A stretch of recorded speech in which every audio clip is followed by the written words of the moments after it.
Dear student, good morning, good evening, whatsoever the time you are watching this video.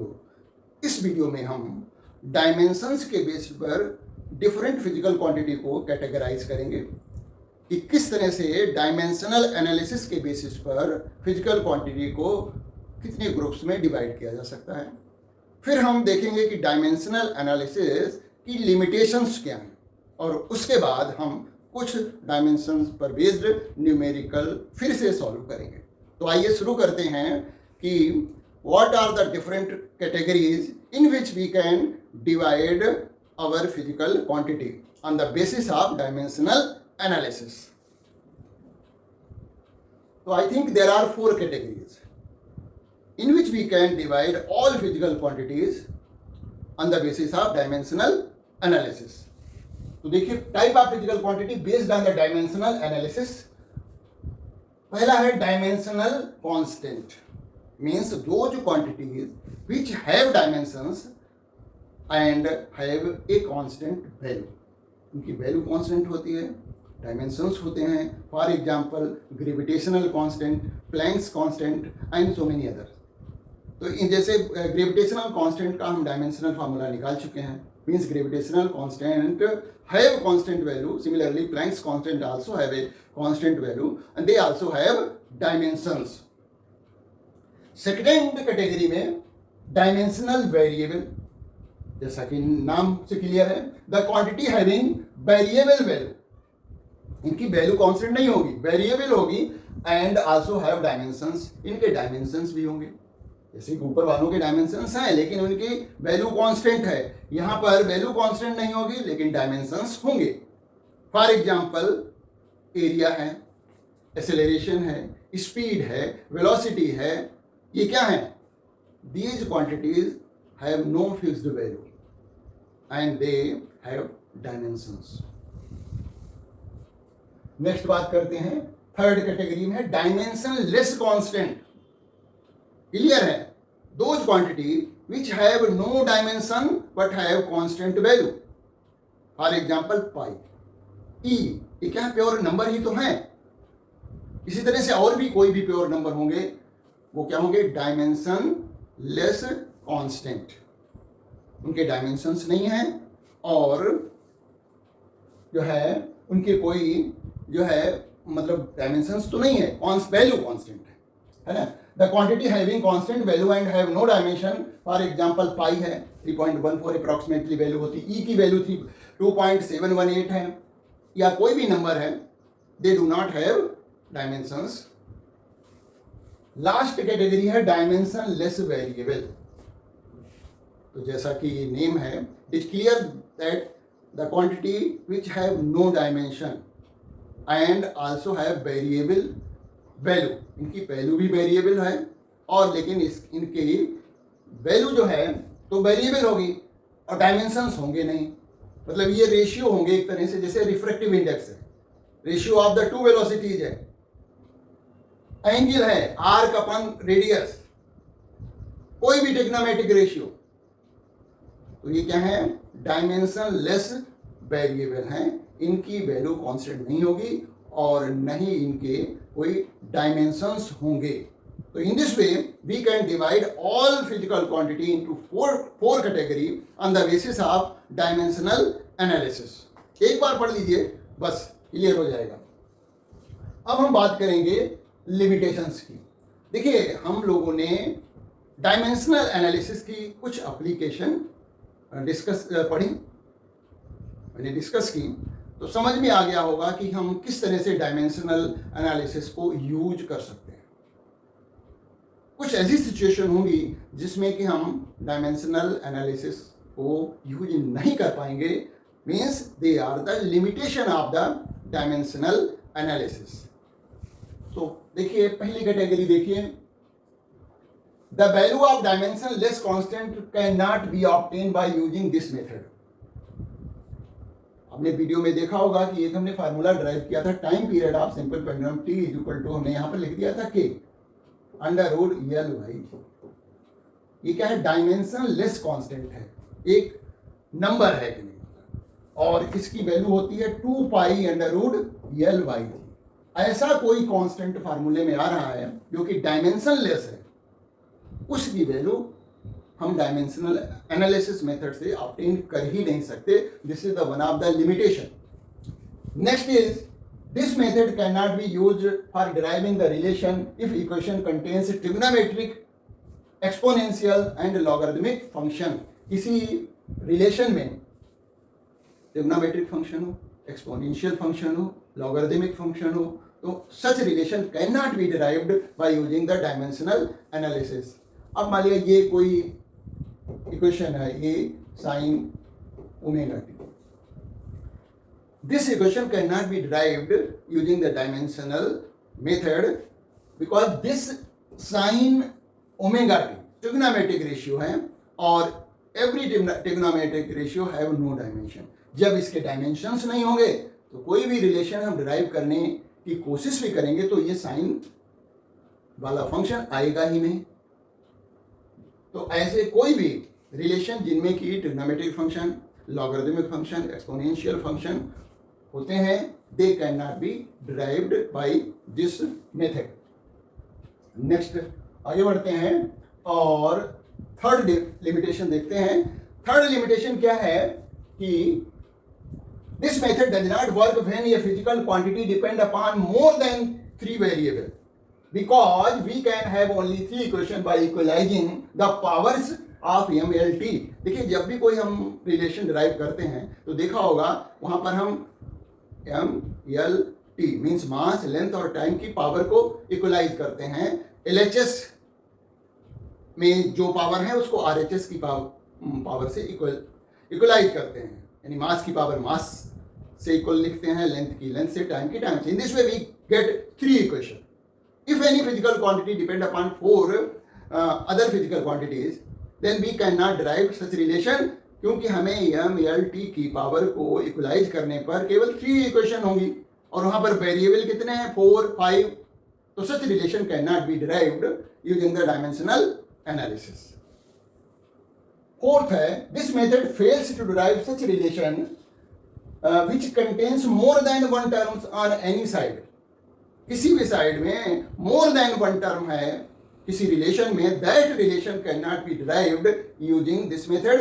For example ये लिखा हुआ second equation of motion, s distance covered in time t, s is equal to ut plus half at square.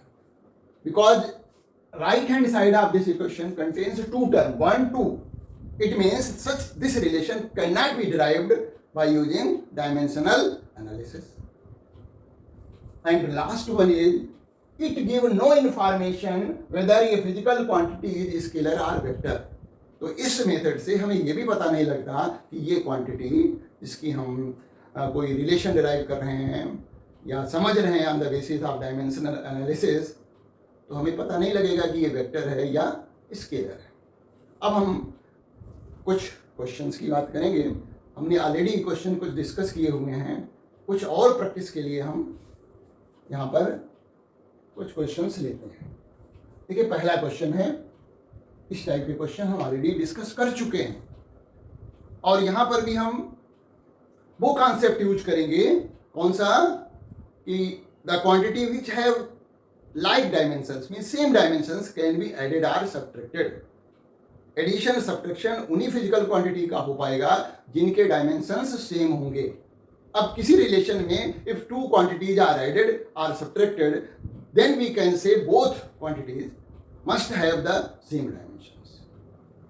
हमें यहाँ पर देखिए find the dimension of a cross b, a multiplied by b in the relation, और power is equal to दिया गया है a minus T square. Power की value दी गई है, p इज इक्वल टू दिया हुआ है a minus T square upon b root x. ये अब न्यूमरेटर में a माइनस टी स्क्वायर है, t is time, x is distance, it is given in the question, है ना. और a माइनस टी स्क्वायर है न्यूमरेटर में, it means a must have the dimension of t square. तो directly लिख दीजिए, because a and T square are subtracted, तो हम लिख देंगे डायमेंशन, a के डायमेंशन लिख देंगे जो कि t स्क्वायर के इक्वल होगा. अब हमें केवल b के डायमेंशंस लिखने रह गए हैं. इसके लिए हम इस इक्वेशन को रीराइट करेंगे। देखिए जब भी मैंने बात की है कि ये क्वांटिटी सब्ट्रैक्ट की गई हैं, ए के डायमेंशन वही हैं जो टी स्क्वायर के डायमेंशंस हैं। तो अब जब हम इसको रीराइट करेंगे बी के डायमेंशन निकालने के लिए, तो यहाँ पर न्यूमरेटर में डायमेंशन लिख देंगे, वो कि क्या लिख देंगे, टी स्क्वायर। ऐसा नहीं कि T square minus T square 0 हो जाएगा, नो भाई। किसी फिजिकल क्वांटिटी को ऐड करें सब्ट्रैक्ट करें तो क्वांटिटी तो वही बनी रहेगी, क्वांटिटी थोड़े चेंज हो जाएगी। तो हम लिखेंगे P is equal to T square upon B root X, cross multiply कर दीजिए तो P into B root X is equal to T square. हमें पावर के डायमेंशन मालूम होने चाहिए। Power is equal to work upon time होता है, और हम कई बार निकाल चुके हैं। वर्क के डायमेंशन होते हैं m L square T minus 2 upon T कर दें, है ना, क्योंकि ये हो गया पावर। तो पावर के डायमेंशन हो गए m L square T minus 3, ये हो गए। अब इसका यूज करिए यहाँ पर इस इक्वेशन में p के डायमेंशन लिखिए m L square T minus 3 into क्या है, b है, और ये अंडर रूट एक्स है। एक्स क्या डिस्टेंस है, तो इसके भी डायमेंशन लिख दीजिए। एल टू द पावर क्या हो जाएगी 1/2, रूट होने की वजह से इज इक्वल टू हो गया टी स्क्वायर। तो b इज इक्वल टू हो जाएगा T square upon m L square T to the power minus 3 into L to the power 1/2। Solve करें डिनोमिनेटर में, तो टी स्क्वायर अपॉन, देखिए m की पावर में कोई चेंज नहीं, l की पावर 2 + 1/2, तो l की पावर हो जाएगी 2 + 1/2 5/2, और t की पावर -3 ये रहेगी। जब ये पावर्स फिजिकल क्वांटिटी न्यूमरेटर में जाएंगी तो यहाँ पर क्या होगा, चेंज होगा। मास जो है उसकी पावर -1 हो जाएगी। l की पावर में चेंज क्या होगा, केवल साइन चेंज होगा, l टू द पावर -5/2, और t की पावर निगेटिव है ऊपर जाएगी, तो पॉजिटिव होकर ऐड हो जाएगी, t टू द पावर हो जाएगा 5। तो ये हमारा डायमेंशंस हो गए हैं, डायमेंशनल फार्मूला हो गया b का। अब हमें a इंटू बी करना है, a multiplied by B. a क्या है, टी स्क्वायर है, इंटू इसको लिख दीजिए m to the power -1 l to the power -5/2 t to the power 5। ये हो जाएगा m to the power -1 l to the power -5/2, और t की पावर हो जाएगी 2 + 5 यानी 7। ये हमारा ये क्रॉस b का जो है डायमेंशंस पता लग गए हैं आसानी से। नेक्स्ट क्वेश्चन लेते हैं, और देखिएगा ये जो है डेरिवेशन ऑफ द फार्मूला से रिलेटेड क्वेश्चन है। The escape velocity v of a body depend upon the acceleration due to gravity. Radius of planet r. Obtain the formula for escape velocity using the method of dimensions. तो बहुत आसान है ना। तो escape velocity v जो है depend कर रही है किस पे, एक तो acceleration due to gravity पे कर रही है, पावर हम a लगा देते हैं, और दूसरा है रेडियस ऑफ द प्लेनेट, इसकी पावर b लगा दी। तो b इज इक्वल टू हो जाएगा, एक कांस्टेंट लगा दिया k g to the power a r to the power b। ये हमारी इक्वेशन 1 हो गई। अब हम क्या करते हैं, वो साइड डायमेंशंस लिखते हैं। The quantity which are occurring in LHS and RHS, we write down the dimensions of those physical quantity. तो ये वेलोसिटी है, तो ये हो जाएगा LT - 1 m to the power 0 लिख सकते हैं। k has no dimension because it is a constant. g की वैल्यू एक्सेलरेशन है, तो ये हो जाएगा LT - 2 LT to the power -2। Power कितनी है, a है, r क्या है, लेंथ है, रेडियस है, l to the power. Solve करेंगे तो m to the power 0 LT - 1 is equal to हो जाएगा, देखिए l की पावर a यहाँ पर है, b इधर है, तो l टू द पावर आ जाएगा a + b, और t की पावर आ जाएगी -2a। अब हम पावर को इक्वलाइज करेंगे। मास आ ही नहीं रहा है, इधर भी, तो मास की पावर लिखने की कोई ज़रूरत नहीं, लेंथ को लेंथ से इक्वलाइज करिए, लेंथ की पावर लेंथ से, तो a plus B is equal to हो रहा है 1, पहली इक्वेशन। सेकेंड इक्वेशन है t की पावर इक्वलाइज करने पर -2a इज इक्वल टू हो गया -1, minus minus cancel out, a is equal to 1/2। देखिए a की वैल्यू आ गई। अब इस a की वैल्यू फर्स्ट इक्वेशन जो बनाई थी यहाँ पर a plus B is equal to 1, इसमें रख दीजिए, तो ये हो जाएगा आपका a प्लस b, b की वैल्यू कितनी है 1/2 है ना, और इज इक्वल टू है 1, तो a इज इक्वल टू हो जाएगा 1 minus 1/2, a is equal to also 1/2। तो दोनों पावर जो है a की वैल्यू भी, दो पावर हमारी थी a और b, उनकी वैल्यू 1/2 आ गई। अब फार्मूला में रख दीजिए, तो b इज इक्वल टू हो गया k g to the power 1/2 and r to the power 1/2। 1/2 means root होता है, under root, b is equal to हो जाएगा k under root g r। तो कुछ प्रैक्टिस करेंगे इस टाइप के क्वेश्चंस की तो आसान हो जाएगा। आगे बढ़ते हैं, और एक और यहाँ पर रिलेशन है, देखिए, period of vibration of a tuning fork depend on the length L of its prolonged density D and Young's modulus of the material, इसको y से रिप्रेजेंट किया गया है। Deduce the expression for period of vibration T using the dimensional analysis, और ये answer में लिख रखा है ना। तो आइए इसको भी देख लेते हैं, कोशिश करिए खुद है। देखिए हमें क्या करना पड़ता है, पहले जो रिलेशन बताया गया है कि जो period of vibration means time period है ना, तो टी शुरुआत करेंगे, टी प्रोपोर्शनल टू किस पे डिपेंड कर रहा है वो लिख दीजिए। Depend on the length L, तो L to the power A लिख दीजिए। Density T to the power B लिख दीजिए, और Young modulus Y to the power C लिख दीजिए। तो t इज इक्वल टू हो जाएगा k कांस्टेंट लगा दीजिए, l to the power a, d to the power b, y to the power c। अब क्या करते हैं, डायमेंशंस लिखते हैं। तो LHS में क्या है, टाइम है, टाइम के डायमेंशंस जो है वो t ही रहेगा, है ना। या हम लिख दें, देखिए m to the power 0, l to the power 0, t to the power 1 है, ऐसे लिख सकते हैं। Is equal to L to the power A, K has no dimension, तो यहाँ पर लिखेंगे L की power A into density mass upon volume, तो इसका डेंसिटी हो जाएगा m L की पावर -3 to the power B। Young's modulus stress upon strain, तो स्ट्रेस क्या होता है, force per unit area of cross section होता है। तो फोर्स स्ट्रेस का देखिए, स्ट्रेन हैज नो डायमेंशन, तो y इज इक्वल टू होता है स्ट्रेस अपॉन स्ट्रेन, और स्ट्रेस होता है फोर्स अपॉन एरिया, तो फोर्स का m L square T, not L square, m L t -2 mass into acceleration, ये हो गया force upon area, area means L square, है ना।